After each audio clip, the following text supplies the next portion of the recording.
ई अध्यापक आपका स्वागत करता है। नमस्कार प्यारे बच्चों, आज हम पढ़ेंगे आपकी पाठ्य पुस्तक वसंत का अध्याय 3 नादान दोस्त। जो अध्याय है किसके बारे में है? 2 छोटे बच्चों के बारे में है जिनको नादान दोस्त कहा गया है। नादान दोस्त मीन्स इमेच्योर फ्रेंड। केशव के घर कार्निस के ऊपर एक चिड़िया ने अंडे दिए। कार्निस मीन्स दुछत्ती, यानी घर में ऊपर शेल्फ बनाते हैं सामान रखने के लिए, उसे कहते हैं। चिड़िया ने अंडे यानी एग दिए। केशव और उसकी बहन श्यामा दोनों बड़े ध्यान से चिड़िया को वहाँ आते जाते देखते थे। सवेरे दोनों आंखें मलते कार्निस के सामने पहुँच जाते और चिड़िया दोनों को वहाँ बैठा पाते। उनको देखने में दोनों बच्चों को न मालूम क्या मज़ा मिलता। दूध और जलेबी की सुध भी न रहती। जैसे बच्चे हैं मॉर्निंग एक्साइटमेंट में उठते थे और उनकी आंखें खुलती भी नहीं थी, उससे पहले वो चिड़िया और चिड़ा को देखने के लिए चले जाते थे।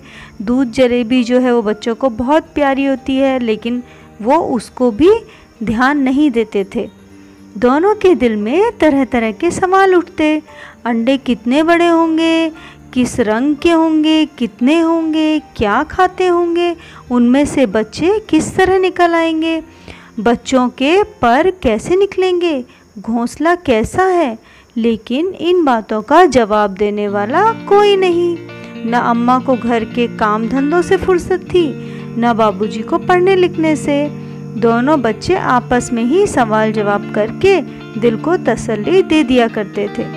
तो जैसे ही उनको पता चला कि वहाँ पे एग हैं, तो वो सोचते थे कि पता नहीं उनका साइज़ क्या होगा, उनका कलर क्या होगा, काउंटिंग में वो कितने होंगे, जो एग है वो क्या खाता होगा, उसमें से बच्चे हैं वो कैसे निकलेंगे, फिर बच्चों के पर मीन्स विंग्स कैसे आएंगे, उनका घोंसला कैसा है, क्योंकि बच्चे जो हैं वो कार्निस के बहुत नीचे हैं, वो देख नहीं पाते हैं। और अन्ना मम्मी से पूछ सकते क्योंकि मम्मी घर के काम करती है, बाबूजी यानी पापा जो है वो हमेशा लिखने पढ़ने का काम करते हैं। श्यामा कहती, क्यों भैया, इन बच्चे निकलकर फुर से उड़ जाएंगे।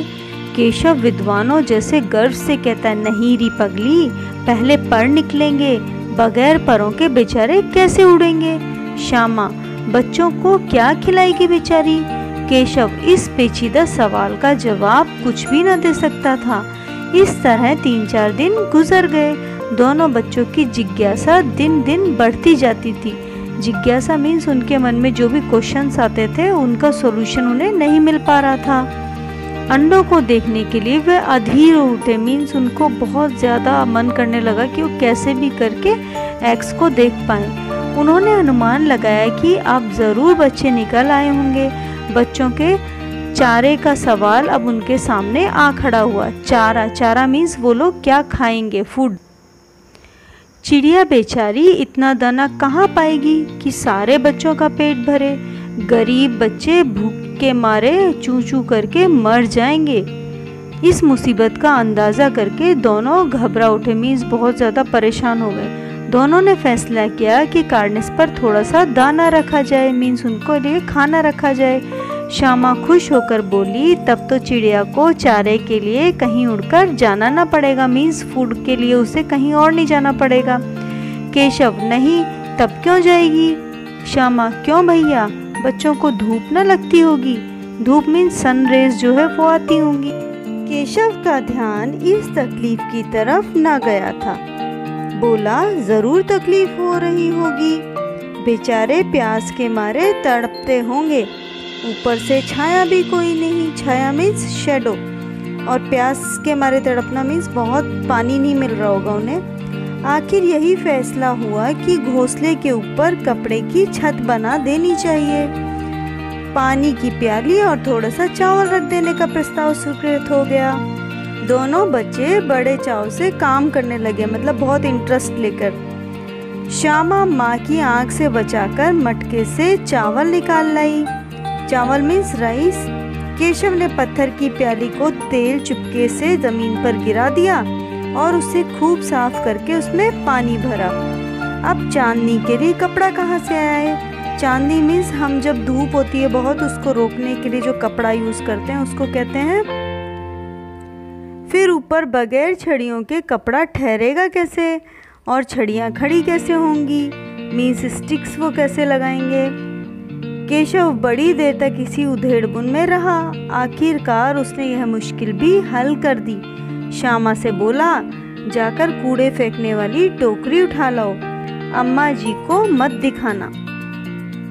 श्यामा, वह तो बीच से फटी हुई है, उसमें से धूप न जाएगी। केशव ने झुंझला कर कहा, मीन्स गुस्सा होते हुए कहा, तू टोकरी तो ला, मैं उसका सुराग बंद करने की कोई हिकमत निकालूंगा, मीन्स कोई ना कोई वो प्लान करेगा उसके लिए। श्यामा दौड़कर टोकरी उठा लाई। केशव ने उसके सुराख में थोड़ा सा कागज ठूंस दिया और तब टोकरी को एक टहनी से टिकाकर बोला, देख ऐसे ही घोंसले पर इसकी आड़ कर दूंगा, तब धूप कैसे आएगी। सुराख मीन्स एक होल हो रखा था, उसको उसने कागज से बंद कर दिया। श्यामा ने दिल में सोचा, भैया कितना चालाक है। गर्मी के दिन थे, बाबूजी दफ्तर गए थे, अम्मा दोनों बच्चों को कमरे में सुलाकर खुद सो गई थी, लेकिन बच्चों की आंखों में आज नींद कहाँ। अम्मा जी को बहलाने के लिए दोनों दम रोके आंख बंद किए मौके का इंतजार कर रहे थे। ज्यों ही मालूम हुआ कि अम्मा जी अच्छी तरह से सो गई, दोनों चुपके से उठे और बहुत धीरे से दरवाजे की सिटकनी खोलकर बाहर निकल आए। सिटकनी मीन्स लेज। अंडों की हिफाजत की तैयारी होने लगी। हिफाजत मीन्स सिक्योरिटी। केशव कमरे से उठाकर एक स्टूल उठा लाया, लेकिन जब उससे काम न चला तो नहाने की चौकी लेकर स्टूल के नीचे रखी और डरते डरते स्टूल पर चढ़ा।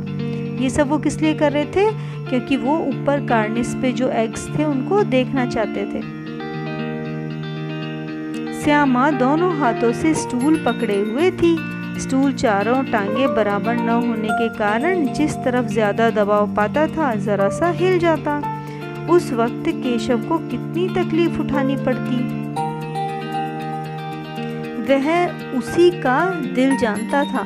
दोनों हाथों से कार्निस पकड़ लेता और श्यामा को दबी आवाज में डांटता, अच्छी तरह पकड़, वरना उतरकर बहुत मारूंगा। मगर बेचारी श्यामा का दिल तो ऊपर कार्निस पर था।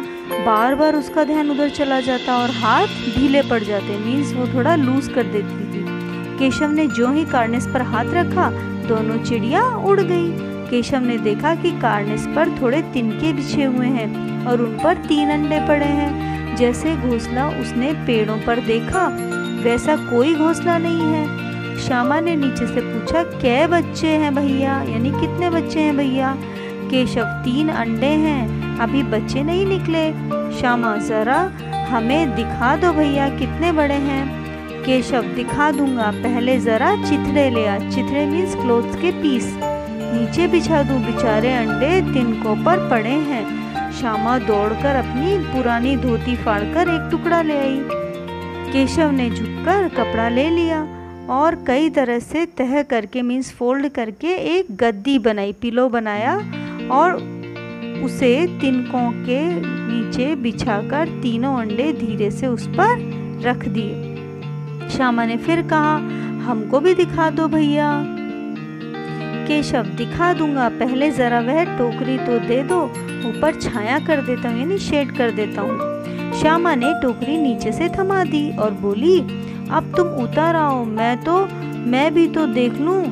केशव ने टोकरी को एक टहनी पर टिकाकर कहा, जा दाना और पानी की प्याली ले आ, मैं उतर जाऊं तो तुझे दिखा दूंगा। श्यामा प्याली और चावल भी लाई। केशव ने टोकरी के नीचे दोनों चीजें रख दी और आहिस्ते से उतर आया। आहिस्ता मतलब स्लोली।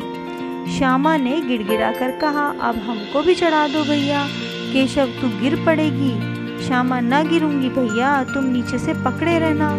केशव, ना भैया, कभी तू गिरा पड़ी तो अम्मा जी मेरी चटनी ही कर डालेंगी, कहेंगी कि तूने चढ़ाया था। क्या करेगी देखकर। अब अंडे बड़े आराम से हैं, जब बच्चे निकलेंगे तो उनको पालेंगे। तो बच्ची है वो जिद करती है श्यामा कि मुझे दिखाओ। केशव उसको मना कर देता है।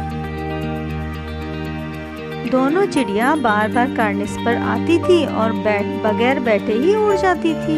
केशव ने सोचा हम लोगों के डर से नहीं बैठती। स्टूल उठाकर कमरे में रखाया। चौकी जहाँ की थी वहाँ रख दी। श्यामा ने आंखों में आंसू भरकर कहा, तुमने मुझे नहीं दिखाया, मैं अम्मा जी से कह दूंगी। केशव, अम्मा जी से कहेगी तो बहुत मारूंगा, कहे देता हूँ। श्यामा, तो तुमने मुझे दिखाया क्यों नहीं? केशव, और गिर पड़ती तो 4 सिर ना हो जाते, मतलब सिर टूट जाता। श्यामा, हो जाते देख लेना, मैं कह दूंगी। इतने में कोठरी का दरवाज़ा खुला, मीन्स रूम का डोर ओपन हुआ। माँ ने धूप से आंखें बचाते हुए कहा, तुम दोनों बाहर कब निकल आए? मैंने कहा था ना दोपहर को ना निकलना। दोपहर मीन्स आफ्टरनून। किसने किवाड़ खोला? किवाड़ मीन्स डोर। किवाड़ केशव ने खोला था, लेकिन श्यामा ने माँ से यह बात नहीं कही। उसे डर लगा कि भैया पिट जाएंगे। केशव दिल में कांप रहा था, कहीं श्यामा कह न दे। अंडे न दिखाए थे, इससे अब उसको श्यामा पर विश्वास न था। श्यामा सिर्फ मोहब्बत के मारे चुप थी। इस कसूर में हिस्सेदार होने की वजह से इसका फैसला नहीं किया जा सकता। शायद दोनों ही बातें थी।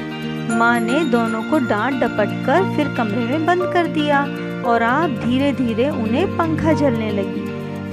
अभी सिर्फ 2 बजे थे। बाहर तेज लू चल रही थी। अब दोनों बच्चों को नींद आ गई। लू मीन्स समर सीजन में नॉर्थ इंडिया में चलने वाली जो गर्म हवा है उसे कहते हैं। 4 बजे यकायक श्यामा की नींद खुली। किवाड़ खुले हुए थे। वह दौड़ी हुई कार्निस के पास आई और ऊपर की तरफ ताकने लगी, यानी देखने लगी। टोकरी का पता न था। संयोग से उसकी नज़र नीचे पड़ी। वह उल्टे पांव दौड़ती हुई कमरे में जाकर जोर से बोली, भैया अंडे तो नीचे पड़े हैं, बच्चे उड़ गए। केशव घबराकर उठा और दौड़ा। बाहर आया तो क्या देखता है कि तीनों अंडे नीचे टूटे पड़े हैं और उनमें से कोई चूने जैसी चीज़ बाहर निकल आई है। पानी की प्याली भी एक तरफ टूटी पड़ी है। उसके चेहरे का रंग उड़ गया, मीन्स वो घबरा गया। सहमी हुई आंखों से जमीन की तरफ देखने लगा। श्यामा ने पूछा, बच्चे कहाँ उड़ गए भैया? केशव ने करुण स्वर में कहा, मीन्स रोते हुए कहा, अंडे तो फूट गए। श्यामा, और बच्चे कहाँ गए?